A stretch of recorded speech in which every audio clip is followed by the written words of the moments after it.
Olá pessoal, vejamos agora essa questão sobre resistência equivalente. Determine a resistência equivalente entre os pontos A e B na associação de resistores mostrada abaixo. Bem, então olhando para essa associação de resistores,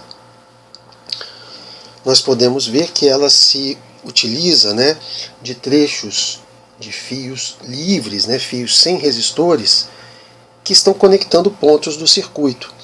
E a gente sabe que um fio sem resistor, um condutor a princípio ideal, ele vai identificar os potenciais nos seus extremos. Ou seja, se nós chamarmos esse ponto aqui de Azinho, aqui também teremos um potencial Azinho e aqui nós também teremos um potencial Azinho. Da mesma maneira que se a gente chamar o potencial de Bzinho aqui, como um rótulo, aqui também o potencial será o Bzinho, e nesse ponto também o potencial será Bzinho. Então esses pontos todos de mesmo potencial podem ser identificados como um único ponto efetivo na transição dos elétrons de um ponto a outro do circuito. Então, com isso, nós podemos ver que se temos uma incidência de corrente, por exemplo, no ponto A, do ponto A até o ponto B, nós temos aqui um caminho via esse resistor mais à esquerda, de 60 ohms. Também vemos uma transição do ponto A para o ponto B, ou seja, do potencial A para o potencial B, via esse segundo resistor de 60 ohms, e também do ponto A para o ponto B, nessa outra resistência de 60 ohms. Ou seja, se construirmos aqui o ponto A,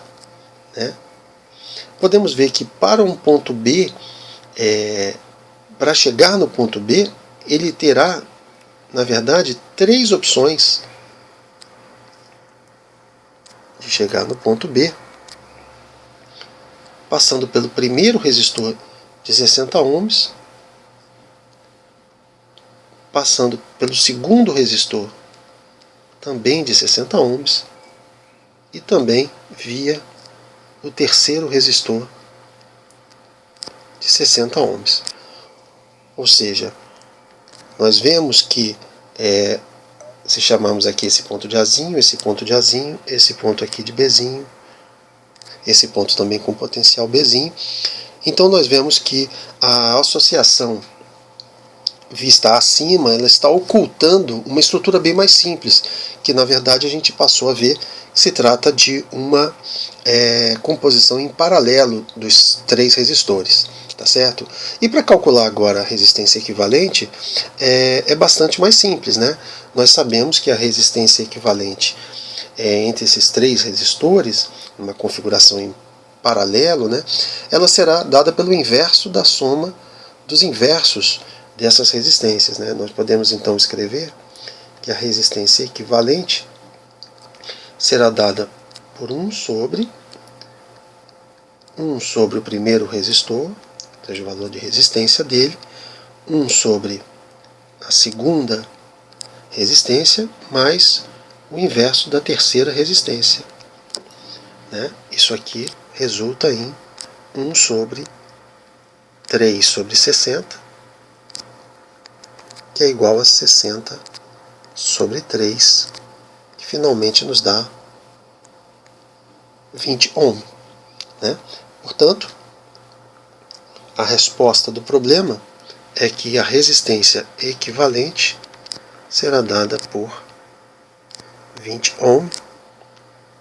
E como uma última observação, a gente reitera que muitas vezes uma associação de resistores, principalmente quando se utiliza desses recursos, desses fios livres, ela pode ocultar estruturas bem mais simples do que elas parecem inicialmente, certo?